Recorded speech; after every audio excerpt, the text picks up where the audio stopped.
by Agnes. And it's about private set intersection for unequal set sizes. Yeah, thank you for the introduction. So my name is Agnes, and I'm going to present joint work between my university, the Technical University of Darmstadt, Aalto University from Finland, and Varilan University, on private set intersection for unequal set sizes, which have mobile applications. So first of all, what is private set intersection? It's a specific case of secure computation. We have two parties who want to compute their intersection in a private way. So in this example, we have Alice and Bob, who want to get to know which are their common friends. Both of them have a contact list, and they want to compute who is their common friend without getting to know anything else than the intersection. So in this scenario, we have around the same number of elements in both sets. However, we can imagine certain scenarios where we have when Alice plays the role of a server, which has a huge database, and Bob is a client who wants to have Alice wants to provide the service to Bob, and he has much smaller number of elements in his set. An example application is a mobile messaging service, for example, WhatsApp, which has a huge database of registered users, and Bob wants to also register and get to know which contacts he can now speak with through WhatsApp. So he wants to compute the intersection between his contact list and the database of WhatsApp and get to know who he can talk with. And in this scenario, we see that it's a significant difference between the size of the two input sets. Another application could be a malware detection service, either on PC or on mobile. There can be a company, there exist such companies that do mobile malware detection and provide a service to the clients to tell which of their applications are malware, so they need to uninstall it. And this can be also an application, because we see the incentive of Bob that he doesn't want to reveal all his applications, and also the malware detection service doesn't want to give away all its knowledge. And so where are we in PSI? What do we have for now? So we have very efficient protocols for the case when we have similar sizes in the input sets. They are based on almost only symmetric key cryptosets, so they are really, really efficient. However, they require to send data which is proportional to the size of the larger input set as well, for every element of the client in this scenario. So it doesn't really fit our needs, because it's going to be way inefficient for this scenario. So what else do we have? We also have some linear protocols that are linear in both the set sizes. So we just, but the problem with these protocols is that in general they perform worse than the OT-based protocols, but because they are based on public key crypto. So the research kind of stopped in this direction at some point and went towards the other one. However, they perform much better in this particular scenario when we want to have unequal set sizes. So which protocols that are linear we can adopt to our scenario. And we see that except one of them, where the client needs to perform too much computation, so nonlinear computation, we will be able to adopt all of these to our unequal set sizes scenario. So the first contribution that we have is that we improve these protocols, or these 4 protocols, and adopt them to this particular scenario. So first of all, instead of looking at the protocol in one, we look at 3 phases of the protocol and we shift everything upwards. So we have a base phase where we compute everything that's independent on both the sets. So precomputation of keys and random numbers and so on. Then we have a setup phase, which depends only on the elements in the database. And we have an online phase, which is efficient, and it only depends on the elements in the smaller set of the client. So what's the point in doing this? The base phase can be pre-computed by the two parties, like, for example, when installing the application, so we don't need to know anything about the inputs at this stage yet. The setup phase can also, so we will see that it can, so most of the computation that needs to be done in the setup phase can be pre-computed by the server in advance. So that's another advantage why we separate the setup phase from the online phase. If we are lucky, we might even be able to do the same computation for all clients. And in the online phase, we only do very fast computation on the small set of the client. So to reduce the communication and the storage that's required by both parties, but by the client who has restricted resources, we use Bloom filter to store the database in a more efficient way. So Bloom filters are used for membership testing in the following way. So firstly, we initialize a large array of zeros, of 0 bits. And we have a couple of hash functions. Both parties have knowledge about these hash functions. They agree on it in advance. And when inserting an element like a phone number, we first need to hash the element with all the hash functions, which define a position in this array, and we will set this bit to 1. And membership testing works works the same, because we just need to, receiving an element, we need to hash it with the known hash functions and see if those bits are 1 or 0. And if they are all 1, with a small false positive probability, we can say, okay, the element is in the database.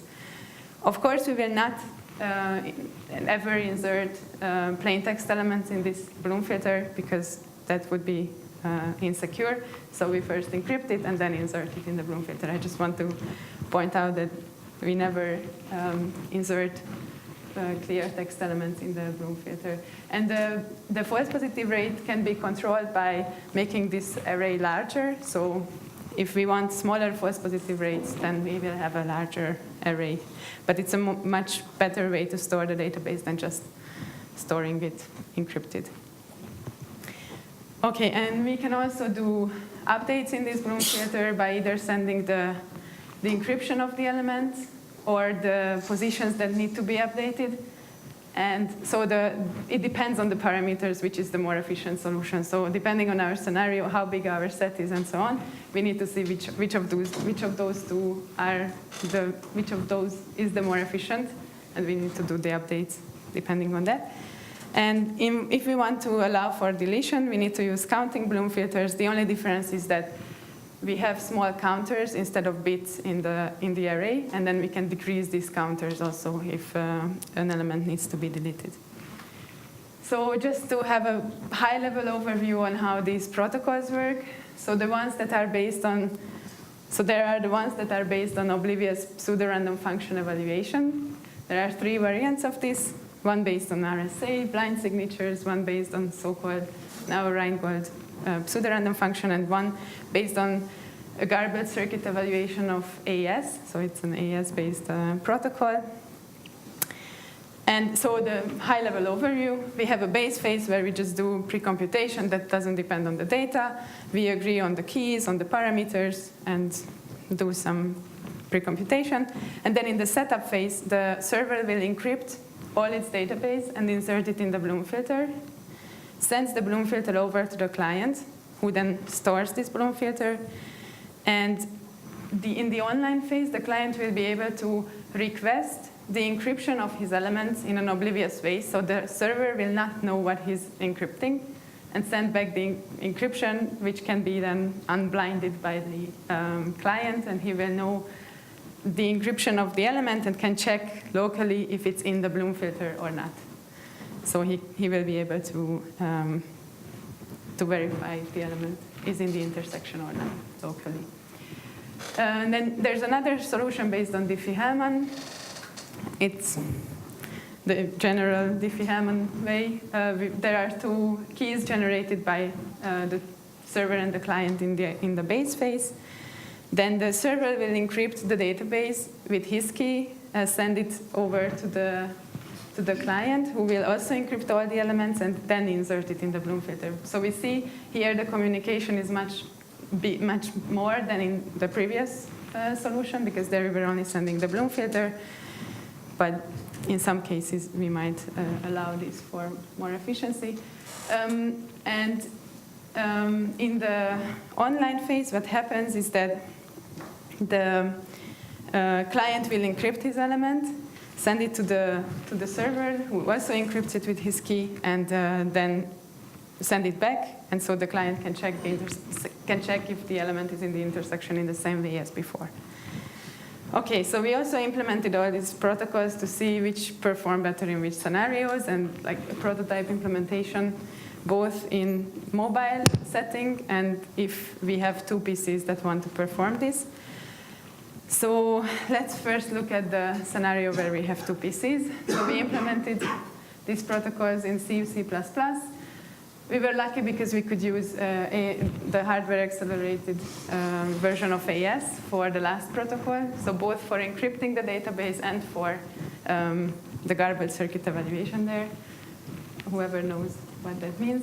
And so here we look at the scenario. So I put some numbers which match the scenario of malware detection. So we have a couple of millions of elements in the database, like 120 elements in the client set. And we can see here that the best runtime we can get is with the AES-based protocol.